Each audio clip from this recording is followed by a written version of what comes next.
한국 제작자협회 프로듀서 분과위원장 병건철입니다. 인사드리겠습니다.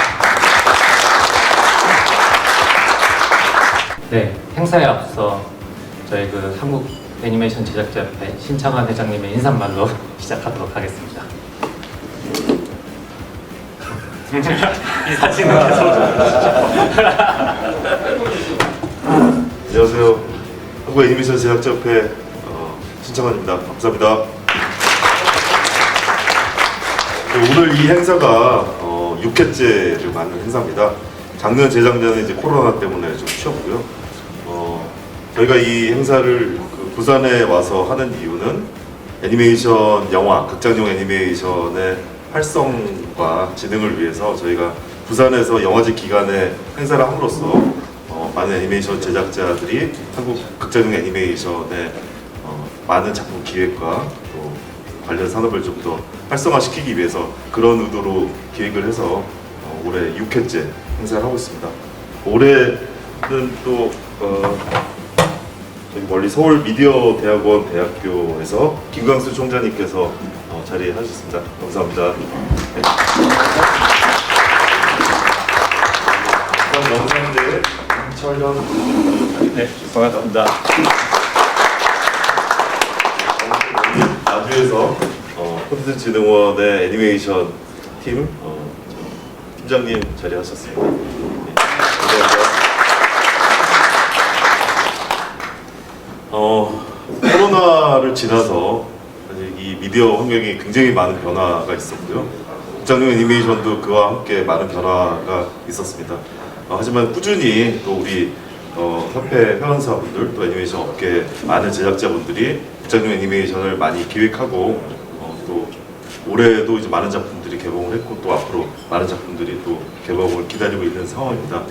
그런데 코로나를 겪으면서 전 세계 영화도 큰 산업의 환경의 변화가 있었고 애니메이션도 같이 급격한 변화에 놓여 있고 그 현장에 또 여러분들 많이 느끼실 것이라고 생각합니다. 그래서 저희가 오늘 행사는 한국 극장용 애니메이션이 이런 큰 미디어 변화에, 미디어 환경 변화에 어떻게 우리가 변화해서 한국 극장용 애니메이션의 저변을 확대할 것인가 이런 부분에 대해서 많은 분들이 오늘 같이 고민할 수 있는 많은 주제를 가지고 와주셨습니다. 다시 한번 오늘 저희 세미나에서 주제 발표를 해주시는 많은 제작자분들 다시 한번 감사드리고요. 끝나고 또 토론 자리도 마련돼 있고 또 끝나고 2부에 같이 네트워킹 식사하는 자리도 있으니까 바쁘시겠지만 끝까지 자리 지켜주시고 많이 좋은 얘기를 많이 나눌 수 있는 자리가 됐으면 좋겠습니다. 다시 한번 먼 길 이렇게 부산까지 와주셔서 대단히 감사합니다. 감사합니다.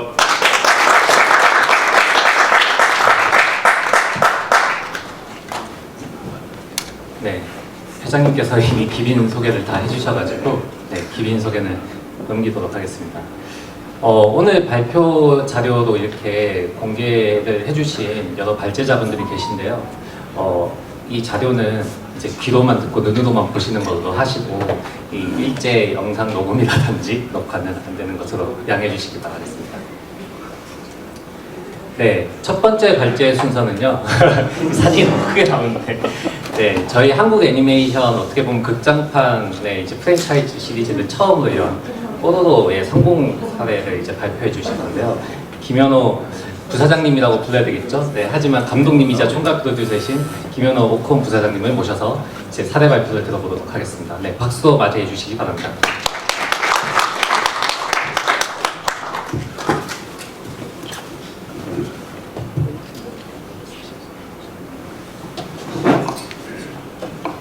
네, 안녕하세요.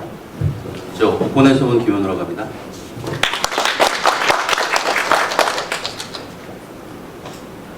네, 제목이 성공 사례로 되어 있는데 성공 사례라기보다는 그냥 제작 사례 발표가 맞을 것 같아서 제목을 좀 살짝 바꿨습니다.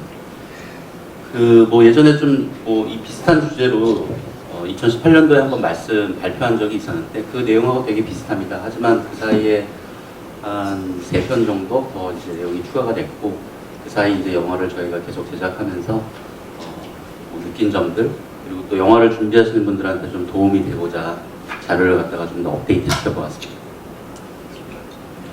일단 순서는 뭐 뽀로로 영화 탄생 배경에 대한 부분하고 그리고 시즌별 이제 영화가 지금 6편째가 올 7월 20일 이제 끝나고 나서 이제 올해 저희가 바로 이제 준비한 게 고고다이노라는 작품이었습니다. 콩순이는 돈을 벌기 위해서 했던 거고요. 고고다이노는 브랜드를 위해서 저희가 했습니다. 마찬가지로 뽀로로 정도는 아니지만 저희가 어쨌거나 6년 정도 이제 TV 시리즈를 가지고 인지도를 계속 쌓아왔었고, 그리고 이제 왕구도 이제 꾸준하게 판매가 되면서 제가 또 새로운 왕구 라인업이 좀 필요하다라는 그런 생각들을 많이 하고 있었어요.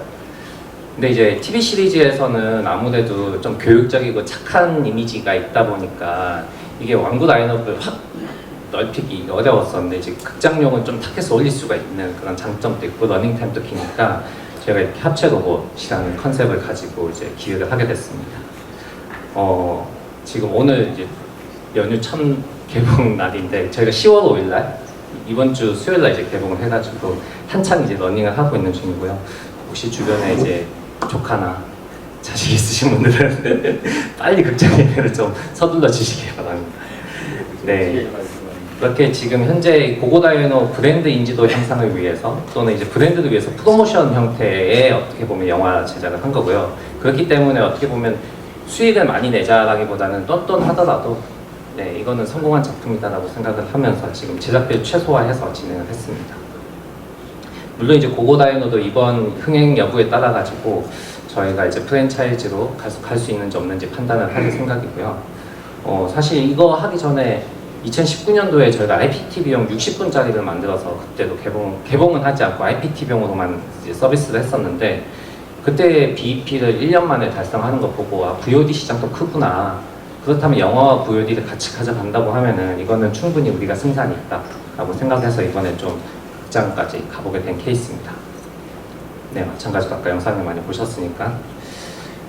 네, 총 제작비는 15억 원으로 제작을 했고요. 마찬가지로 저희 뉴와 같이 이제 뉴밖에 없는 것 같습니다. 지금 보면 다 애니메이션 여기 계신 분들이 다 뉴랑 해가지고 네, 저희는 이제 기대 상영 횟수는 8,000 내지 9,000회 정도 이제 목표로 하고 있고 모객 수는 한 15만 명 기대하고 있고요. 목표 매출은 18억 정도 생각을 하고 있습니다. 네, 아직 많이 못 미치고 있는 상태인데요.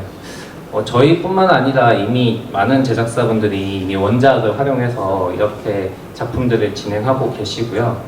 물론 이제 성공한 케이스도 있고 다소 아쉬운 결과가 있을 수도 있는데, 저는 사실 창작보다는 우리 제작사분들이 이런 방향이 조금 더 어떻게 보면 비즈니스를 안정적으로 가져가면서 우리의 경험치를 계속 쌓을 수 있는 방법이 아닌가라는 생각은 하고 있습니다. 이는 참고 삼아 제가 가져온 자료고요. 끝으로 제가 생각했을 때 극장 애니메이션을 하기 좋은 원작이 뭘까라고 생각했을 때 이게 그래요. 그래서 극장판 할 때는 꼭 저희가 사람을 집어넣어야겠다 그런 생각을 해서 의도적으로 집어넣은 캐릭터들이고요. 엄마 까투리를 도와주고 이렇게 치료해주는 그런 가족입니다. 뭐 대략적인 스토리는 굉장히 간단해요. 엄마 까투리가 숲에 사는데 아파트 개발로 이제 숲이 밀어버린 그런 위기에 처해서 이사를 가게 됐어요. 그래서 이사를 가야 되는데 도시를 가로질러서 저 너머 산으로 가야 돼요. 그래서 그 도시로 들어가서 거기서 우여곡절을 겪으면서 헤어졌다가 다시 만나고 다시 자기 집으로 돌아가는 그런 스토리 라인을 갖고 있습니다. 이거는 그 스티커 장면들이고요. 이 예산은 사실 나오겠지만 그렇게 많지 않은데 저희가 장면 구성이나 무드 이런 거에 되게 좀 신경을 많이 썼던 작품입니다. 사업 결과 지금 대충 한 달 지나니까 결과 나오는데 결과를 보도록 할게요. 제가 제작비는 19억 정도 드렸고요. 사실 더 적게 드리려고 했었어요. 원래 TV 시리즈 기반으로 그냥 하다 보니까 조금 욕심이 생겨서 좀 더 들어갔고요. 그리고 배급 마케팅은 꽤 많은데 사실 2억 정도는 CGV 현물이었어요. 그래서 저희가 드린 배급 P&A는 4억 정도 드렸던 것 같아요.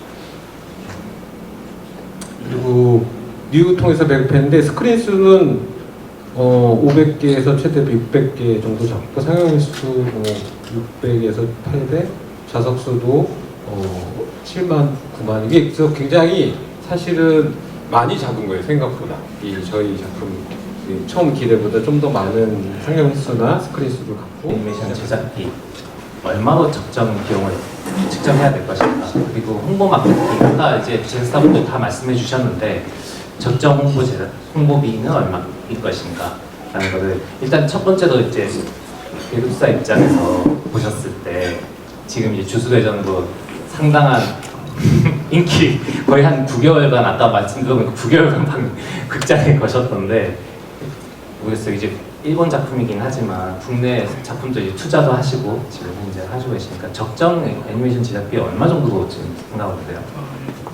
안녕하세요. 저 대교 미디어 콘텐츠 사업본부의 황진용이라고 하고요. 그 대부분 제작사분들이 저희가 제작 투자하고 그다음에 극장판 애니메이션 그 배급하는 부분을 잘 모르세요. 그래서 아까도 보시면은 다 뉴랑 거래를 하시잖아요. 제가 이렇게 찾아가면 다 뉴랑 이미 하기로 했습니다라고 해서 저희한테도 좀 기회를 좀 주십시오. 그래서 어느 정도 대안을 좀 가지고 가시면 여러분들한테도 좋지 않겠습니까? 그리고 저희가 방송사다 보니 여러 가지로 할 수 있는 마케팅 툴이 좀 많아요.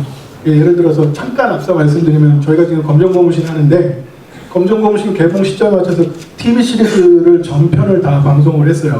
그만한 마케팅 툴이 없거든요. 그리고 그런 저희가 대교가 가지고 있는 장점이라는 게 눈높이 회원 30만, 그 다음에 여러 가지 이 선생님들이 활동하는 것들 해서 코어 마케팅을 할 수 있는 부분들이 있습니다. 그래서 극장 비즈니스를 시작을 하면서 그러한 부분들의 툴을 지금 완성하기 시작했어요. 윌벤저스나 이런 것들을 하면서 완성하기 시작했고 이게 이제 본격적으로 시스템으로 돌아가고 있는 상황이고요. 그리고 이제 MC 그 대표님께서 말씀 주신 거에 대해서 저희는 이제 그 대교 인베스트먼트라는 투자 펀드도 가지고 있고 그리고 직접 투자도 합니다. 일본 콘텐츠 같은 경우는. 그래서 저희가 투자사 입장에서 그리고 직접 배급을 하는 입장에서 저희 위에서의 압박도 좀 많이 느끼시는 거고 어떠세요? 이제 제작 인건비도 많이 올라가고 있는 상태지만 어느 적정선을 딱 맞추고 계시는지 구체적으로 좀 말씀해 주실 수 있을까요? 사실은 저는 이제 어떤 편수에서는 이제 프로듀서의 역할을 맡기도 하고 또 어떤 편수에서는 저는 직접 감독을 맡아서 진행을 했었는데 사실 그때마다 좀 입장은 좀 바뀌는 것 같아요. 제가 프로듀서를 맡았을 때는 이제 감독들한테 그 부분은 좀 이렇게까지 하지 말고 연출을 좀 줄여서 좀 규모를 줄여서 연출을 해도 충분히 그게 스토리가 전달이 되고 전체적인 흐름에 문제가 없으니까 이 정도까지 했으면 좋겠다 얘기하는데 제가 이제 감독을 맡았을 때 이 장면은 꼭 이렇게 만들어야 되는데 이건 꼭 이렇게 보여주고 싶은데 이런 마음이 이제 좀 입장에 따라서 달라지는데 사실 저는 지금 이게 오늘 사례들 발표 사례들을 보면 뽀로로도 마찬가지지만 다 유아용 초등용 작품들 이제 위주지 않습니까? 근데 이제 천만 영화라는 거 이제 바라본다면 그게 뭐냐면 지금 국정감사에도 뭐 증인으로 출석해서 하신 분들이 얘기했지만 게임이 사실 BM 모델이 너무 좀 심각하긴 해요. 그러니까 사행성 위주의 돈을 너무 많이. 근데 제가 이제 다른 데서도 얘기했는데 저는 이제 좀 안타깝게 보는 건 뭐냐면 지금 영화나 이런 쪽에서는 뭐 오징어 게임도 나왔고 기생충도 나와서 상도 받고 사실 전 세계적으로 굉장히 성공한 작품들 오징어 게임 나오고 있는데 이제 게임은 오랫동안 사실 돈도 많이 벌었고 글로벌로 나갈 수 있는 플랫폼도 많았는데 사실은 투자를 안 했거든요.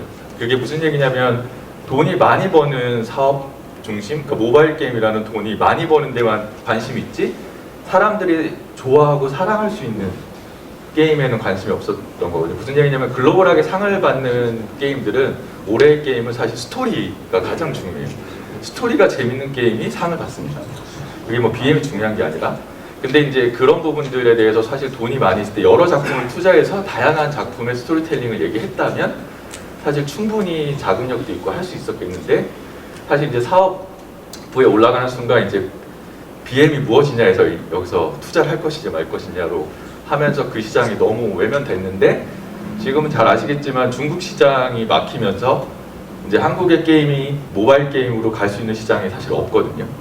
그래서 최근에 좀 그게 트렌드가 바뀌고 있고 그래서 좀 역사적인 순간이 일어난 건 올해 이제 게임스컴이라는 그 독일에서 하는 행사에서 네오위즈가 만드신 피해 거짓이라는 게임이 그 세계 부분인가를 타셨어요. 뭐 기대되는 게임. 근데 그거는 스토리 위주의 콘솔 게임이에요. 그러니까 이제 사실 그게 기대했던 부분이고, 근데 이제 무슨 얘기냐면 지금 그래서 제가 바라보는 거는 저희 그러니까 애니메이션에서 만든 스토리 재밌는 게임들이 게임이 아니라 애니메이션들이 언리얼 엔진을 통해서 만드시면 게임 제작을 할 수 있게 연결될 거라고 저는 보고, 그 다음에 저희도 이제 그렇게 연결될 수 있는 생태계를 만들어 드리려고 준비를 하고 있습니다. 그래서 이게 뭐냐면 그냥 애니메이션에서 끝나는 게 아니라 사실 이제는 인터랙션 있는 컨텐츠로 가고 있잖아요. 그게 없으면 안 되는 걸, 왜냐면 요즘 안 보거든요, 잘 오랫동안.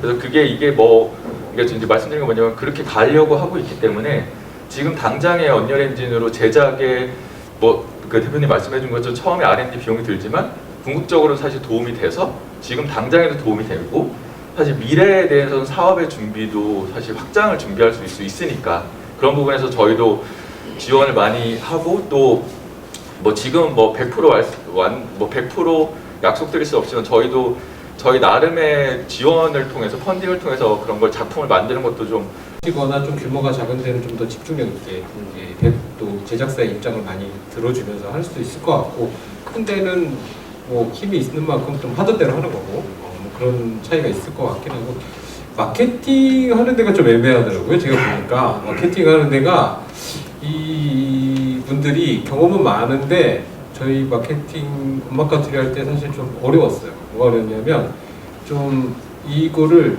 어드벤처로 해갖고 뭔가 티저나 이런 것도 무슨 마다가스카르의 펭귄들 같은 느낌으로 막 만들려고 하는 거예요. 이거 아닌데. 그리고 제목도 저는 도시로가 까투리 가족이 좋다 그랬는데 도시 데모 뭐 이렇게 가자 그러는 거예요.